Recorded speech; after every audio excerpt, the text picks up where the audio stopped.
Assalamualaikum warahmatullahi wabarakatuh. Assalamualaikum warahmatullahi wabarakatuh. Sebelumnya izin memperkenalkan diri. Perkenalkan, nama saya Putri Adelia Zahra.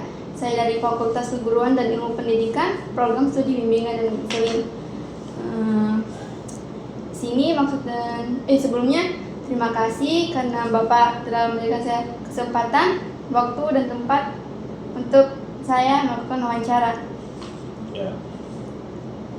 Di sini saya akan bertanya tentang pendidikan sepanjang hayat. Mungkin menurut Bapak, mengapa pendidikan sepanjang hayat itu penting bagi individu maupun masyarakat? Oke, pendidikan sepanjang hayat maksudnya adalah memberi kesempatan dan peluang bagi semua, baik individu masyarakat, untuk selalu belajar. Jadi belajar tanpa henti. Jadi tidak mengenal batas usia. Jadi siapapun bisa belajar, baik itu individu maupun masyarakat. Sehingga kemudian agama mengajarkan tuntutan ilmu sampai lahat.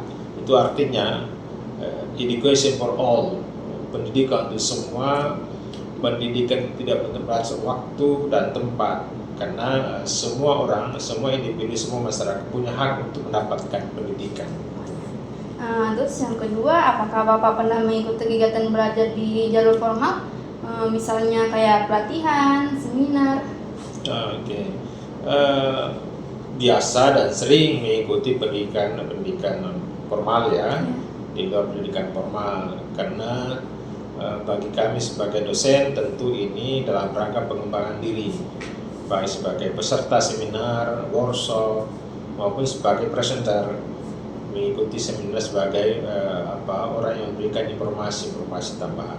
Itu dalam rangka pengembangan diri supaya ilmu yang kita miliki ini tidak stagnan, tidak berhenti, harus berkembang terus. Gitu sih. Mungkin apa motivasinya Bapak? Ya itu tadi, motivasinya adalah bahwa ilmu itu tidak harus tidak boleh berpuas diri.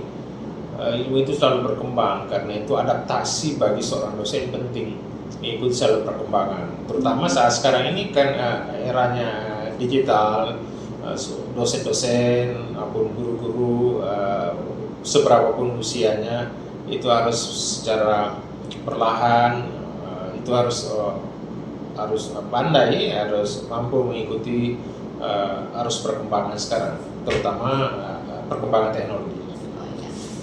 Bagaimana pendidikan non formal atau informal bermanfaat bagi kehidupan? Ya, jenjang jenis pendidikan itu formal, informal, non formal itu banyak.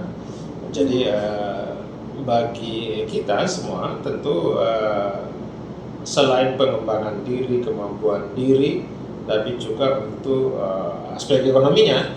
Semakin ada pendidikan kita, ruang untuk mencari pekerjaan, berbagai tempat itu bisa diterima. Karena itu soft skill menjadi penting, kemampuan personal itu penting, karena kecerdasan semata yang tidak dilandasi oleh kecerdasan lain itu juga menjadi kersang. Karena itu seseorang yang mengikuti pendidikan baik formal maupun non formal itu penting memperhatikan tata nilai-nilai itu. Ya, itu. Mungkin juga menurut Bapak bagaimana pendidikan sepanjang hayat dapat diterapkan dalam kehidupan sehari-hari kita?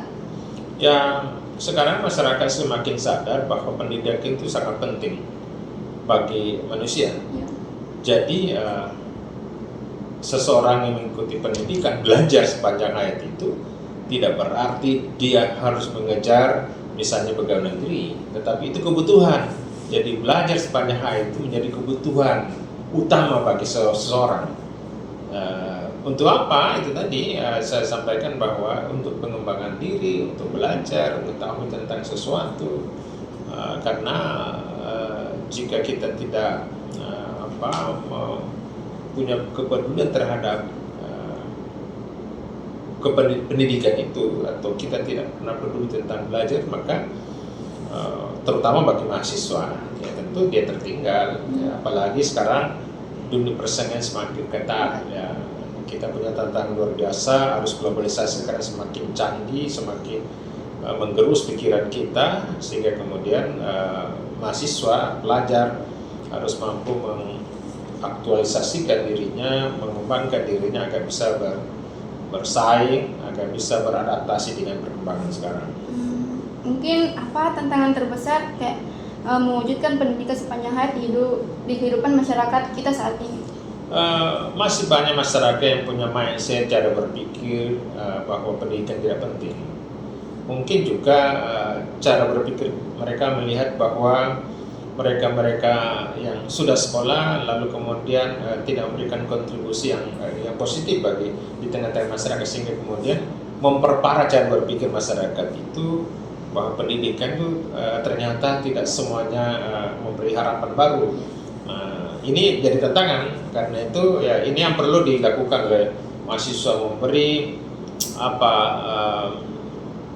informasi kepada masyarakat bahwa belajar itu menjadi kebutuhan primer bagi setiap orang agar dia mampu berkehidupan yang baik, tidak hanya di dunia pun di akhirat. Belajar tentang agama bagian dari proses itu. Mungkin bagaimana cara mengatasi tantangan tersebut? Ya, memang harus ada sosialisasi, ada membangun diskusi-diskusi masyarakat kepada masyarakat, dan bagi mahasiswa saya kira rata-rata mahasiswa katakanlah di MKP ini dari desa, dari kampung, jadi dia mahasiswa punya kewajiban untuk menyampaikan kepada masyarakat yang punya pikiran agak kurang terhadap pendidikan itu, diberi pemahaman penting bahwa pendidikan itu penting, belajar itu penting. Mungkin apa harapan Bapak terkait pendidikan sepanjang hayat ini? Ya, belajar tidak sekedar belajar, tapi bagaimana belajar berkualitas. Membaca tidak sekedar membaca, tapi memahami maknanya. Jadi belajar itu tidak hanya sekedar apa yang dilihat, ya, apa yang tertulis, tapi juga mampu membaca tanda-tanda yang ada, sehingga kemudian seseorang bisa memprediksi apa langkah yang baik yang harus dilakukan atau ditempuh, sehingga kemudian tidak salah langkah. Jadi belajar tidak hanya sekedar buku, tapi juga alam, ya, gitu ya.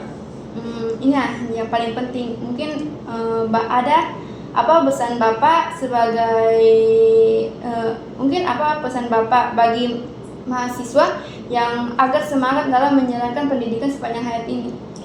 Pertama, kesempatan yang terbaik yang diberikan oleh Tuhan, oleh orang tua, dan oleh negara, diterima sebagai mahasiswa di Fakultas Keguruan dan Ilmu Pendidikan Universitas Trisakti, sepatutnya dan sebaiknya memanfaatkan sebaik mungkin waktu itu agar tidak disia-siakan, karena betapa banyak orang yang mau kuliah tapi tidak bisa kuliah.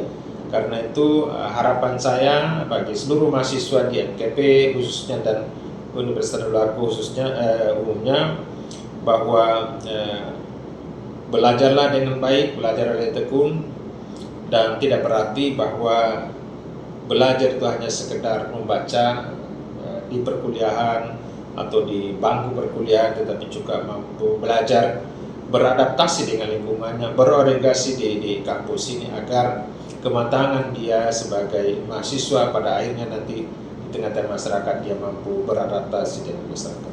Wow, Masya Allah sekali ya. Mungkin sekian, makasih untuk Bapak memberikan kesempatan, makasih Jo untuk waktu dan tempatnya. Saya mengucapkan banyak-banyak terima kasih.